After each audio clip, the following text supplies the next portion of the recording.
한덕수 전 국무총리는 대통령 권한대행으로서 2025년 4월 8일 헌법재판소 재판관 2명을 지명하였습니다.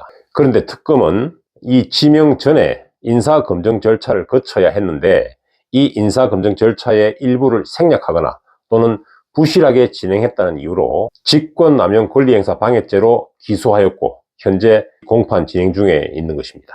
즉 한덕수 전 국무총리는 4월 7일 인사검증을 지시했고 부실한 인사검증에도 불구하고 인사검증 담당 공무원들에게 문제없음 취지의 인사검증 보고서를 작성하게 하여 의무 없는 일을 하게 하였다라는 의미에서 직권남용이 성립한다는 것이고 또 그 과정에서 인사검증 담당 공무원들의 인사검증 권한을 방해했다라는 의미에서 권리행사 방해죄가 성립한다. 그래서 전체적으로 직권남용 권리행사 방해죄가 성립한다라는 것이 특검의 논리입니다.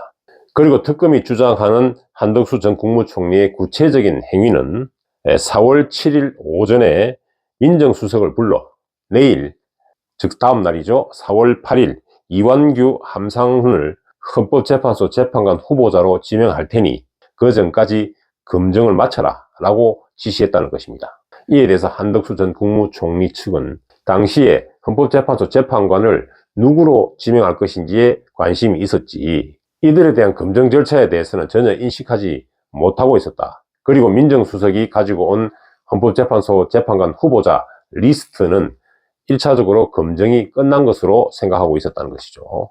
그렇기 때문에 검증에 대한 생각은 전혀 하고 있지 않았다.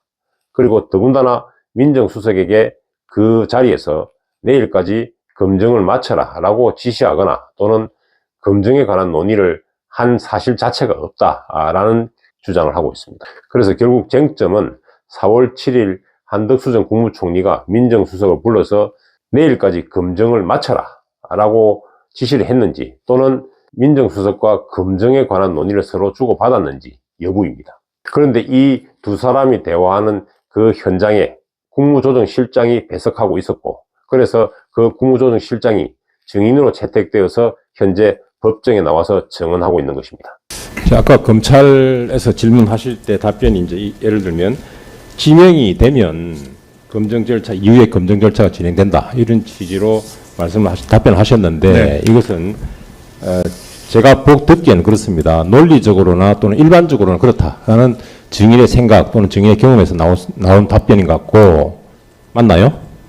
계속 질문해 주시면 그러면 4월 7일 그날을 기준으로 그날 있었던 일에 대해서 여쭤보겠습니다. 그날 그러면 4월 7일 날 그 현장에서 그때 검증이라는 어떤 그런 얘기가 또는 거기에 대한 구체적인 내용 그런 발언 거기에 대해서 검증이 어떻게 이루어질 것인지 등등 이에 대한 논의가 있었습니까? 그 자리에서?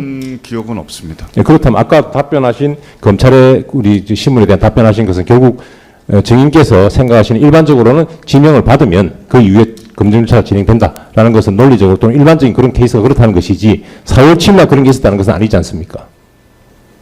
그게 상충되는지 지금 변호사님 질문하시는 게 네. 상충되는 내용인지 제가 잘 모르겠습니다. 저 취지는 그렇습니다. 지금 증인께서는 4월 7일 날 있었던 사실에 대해서 경험하신 분, 듣고 본 거에 대해서 말씀하시는 것이고 검찰에 대한 답변은 그날 보고 들은 것이 아니라 평상시 생각이나 통상적으로는 그렇다는 지명이 말씀입니다. 되면 검증이 필요한 거고요. 근데 그날은 검증에 관련되는 뭐 대화가 있었던 건 기억이 나지 않습니다. 네, 그런 취지에서 여쭤보는 겁니다. 예.